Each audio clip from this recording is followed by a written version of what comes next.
Sonora en la hora nacional.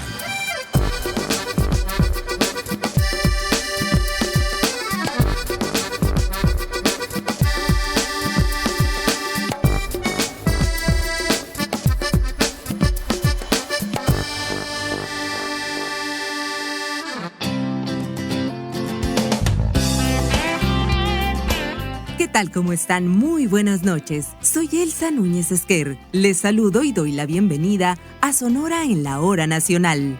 30 minutos para hablar de nuestro estado, regiones, tradiciones y costumbres que nos distinguen.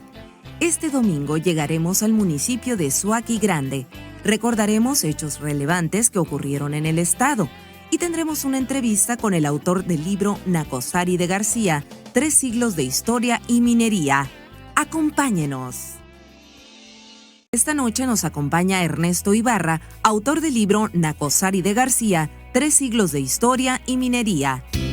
Hoy en cabina. Esta noche nos acompaña Jesús Ernesto Ibarra Quijada, a quien le damos las buenas noches y nos viene a hablar del libro recientemente presentado, Nacosari de García, 3 siglos de historia y minería. Buenas noches.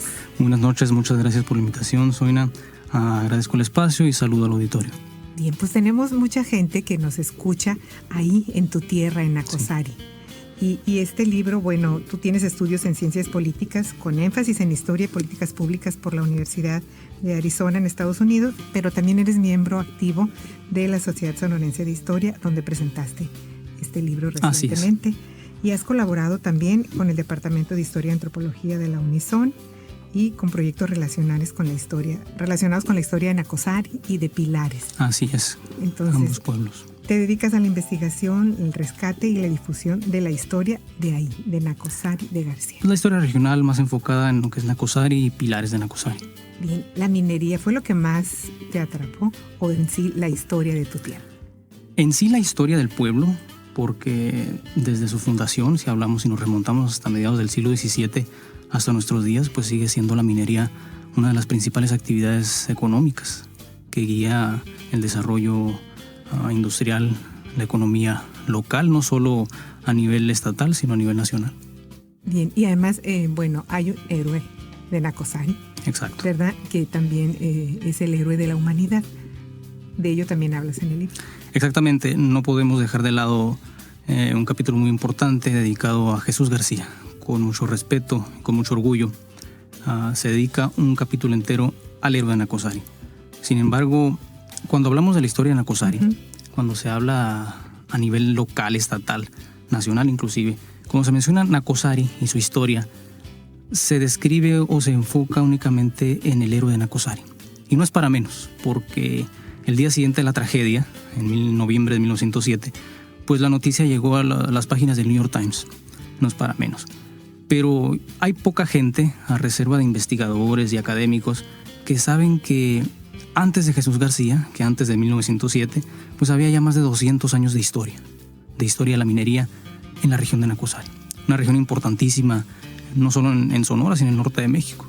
De Nacosari, por ejemplo, te pongo un ejemplo, se extraía cerca de 1/3 parte de toda la plata del norte de la Nueva España. Y es cierto, poco se sabe, ¿verdad? De nuestros pueblos y de toda la riqueza que tiene. Exacto. Bien, ahora, Nacosari son 3 siglos de historia y de minería. Y de minería, correcto.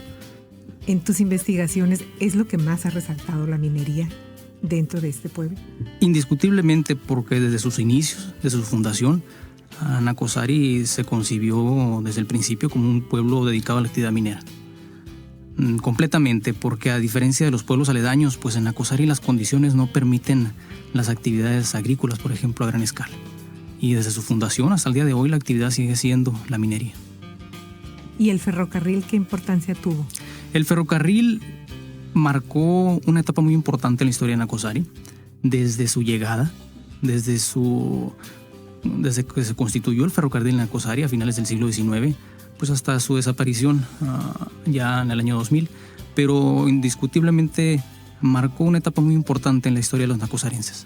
El héroe ferrocarrilero Jesús García pues le dio a Nacosari en su persona le dio no solo a Nacosari, sino al país el primer héroe civil en la historia de México, un héroe precisamente ferrocarrilero.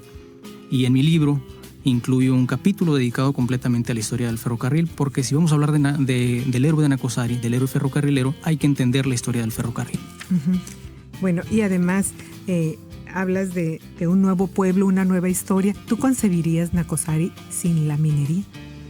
No, sería difícil entender la historia de Nacosari sin la actividad minera, porque ya sucedió. La historia ya registró varias ocasiones donde se paró el pueblo, paró la mina y el pueblo sufrió un éxodo masivo de sus habitantes en varias ocasiones. Y yo creo que, como ya lo mencioné anteriormente, la minería pues sigue siendo el impulso, el motor del desarrollo. Sería imposible concebir a un Nacosari sin esa actividad minera. Y bueno, cuando hablamos de minería también hablamos de afectaciones. ¿Cómo no manejas esto en el libro?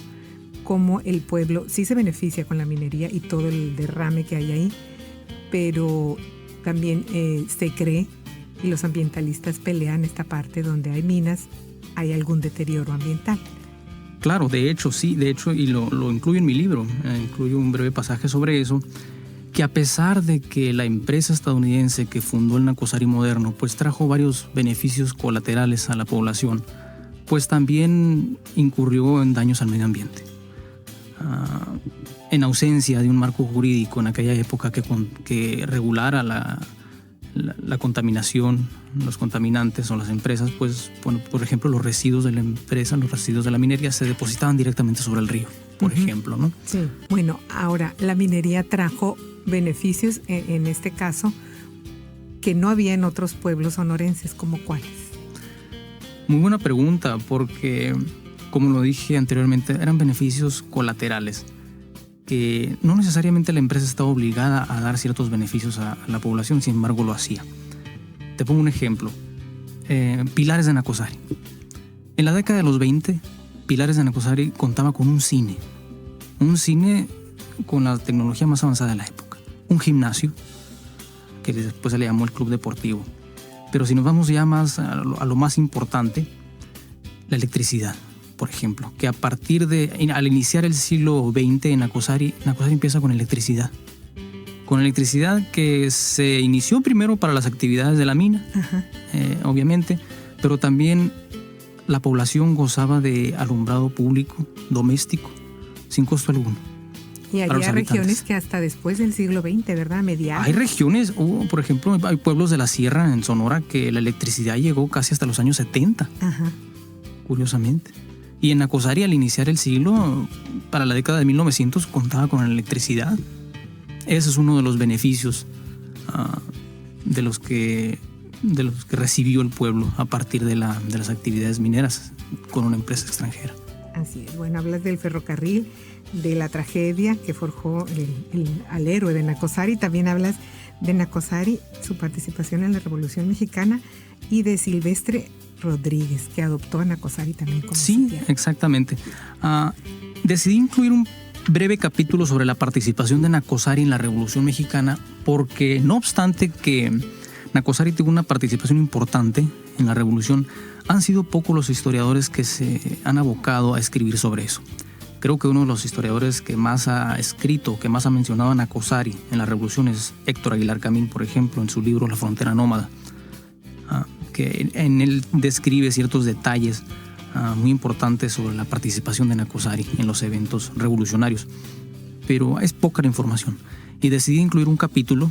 Es breve, precisamente por falta de suficiente información, pero que se incluye y que arroja luz sobre la participación del pueblo en ese importante acontecimiento de nuestra historia.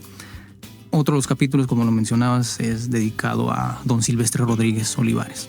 También, con mucho respeto, un capítulo dedicado a esa persona que le dio a Sonora música que sigue siendo hasta nuestros días parte del folclore y la cultura sonorense. Hablábamos hace unos días en una presentación sobre la pilareña, por ejemplo, el costeño. Canciones que hasta nuestros días siguen vigentes, con gran aceptación. Y también decidí incluirlo porque ha sido poco lo que se ha escrito sobre ese gran compositor que no era sonorense, pero que adoptó a esta tierra y la hizo suya. Así es. Bueno, ¿dónde podemos conseguir este libro? Este libro estará disponible en las instalaciones de la Sociedad Sonorense de Historia. Ahí lo podrán encontrar. Y él está en Rosales 123, ¿verdad? Rosales 123, exacto. Muy bien, pues nos da mucho gusto, Ernesto Ibarra, que le escribas a Sonora, que escribas de tu tierra y que ojalá sea todo un éxito. Muchas gracias. Espero que lo puedan consultar, lo puedan leer y pues podamos juntos aprender un poco sobre esta importante región minera en el norte de México. Bien, gracias. Buenas noches. Al contrario, muchas gracias por la invitación. Muy buenas noches. Sonora en la Hora Nacional.